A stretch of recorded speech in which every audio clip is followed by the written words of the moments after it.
CD is just full of the same kind of shows. This will also resume from where it left off when you turn the car off and turn back in.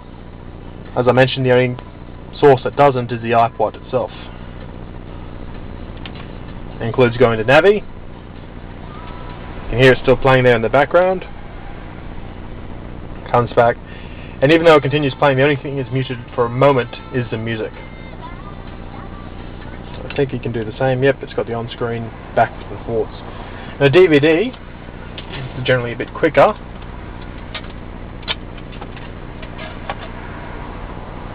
So let's just test that there.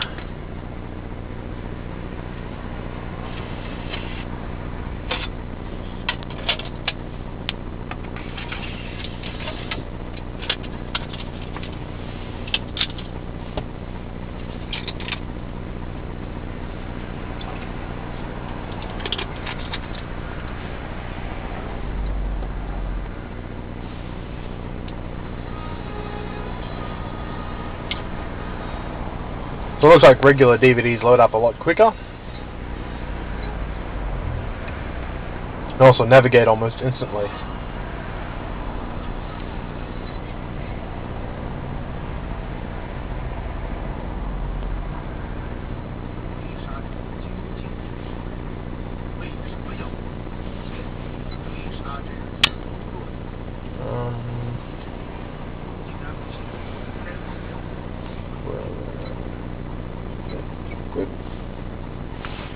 Now this is also just being plugged straight in.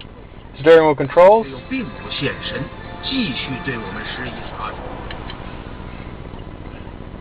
Works straight from the word go.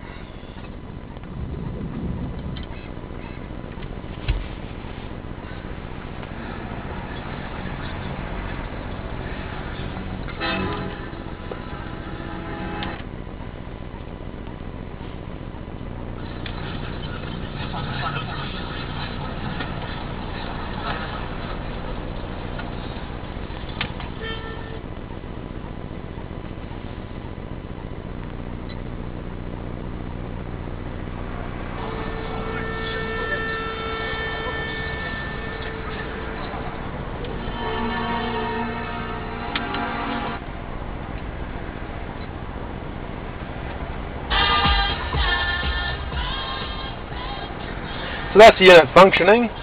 Said I've had no problems with the sound quality as I've navigated through several sources. I've only identified a few slight issues which may or may not bother you, that being the volume and the tuning switch, as I mentioned in another review. I'm not as sensitive as I would like. They could be a bit quicker.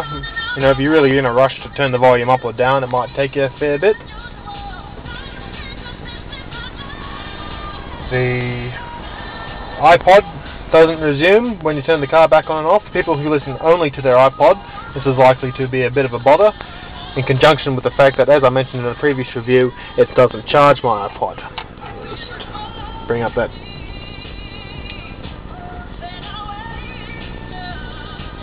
I don't know if you can make that out very well, but it's pretty much just running off the iPod's internal batteries.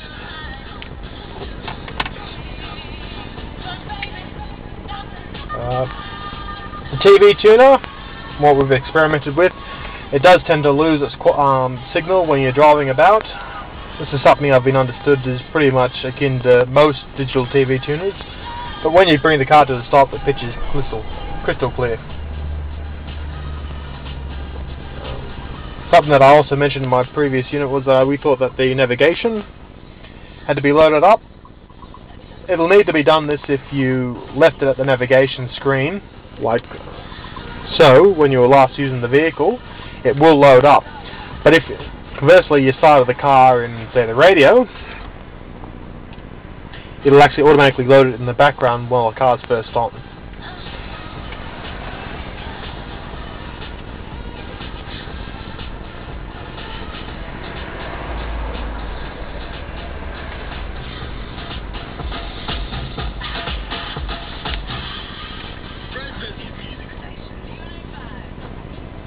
That's about it for my review today.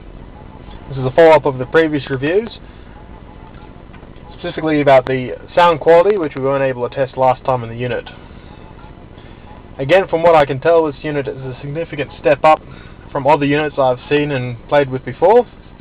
It even seems to be a bit better than my factory GPS unit in some regards. With some slight alterations, I can easily see this unit becoming direct competition for any more expensive Alpine or Eclipse unit.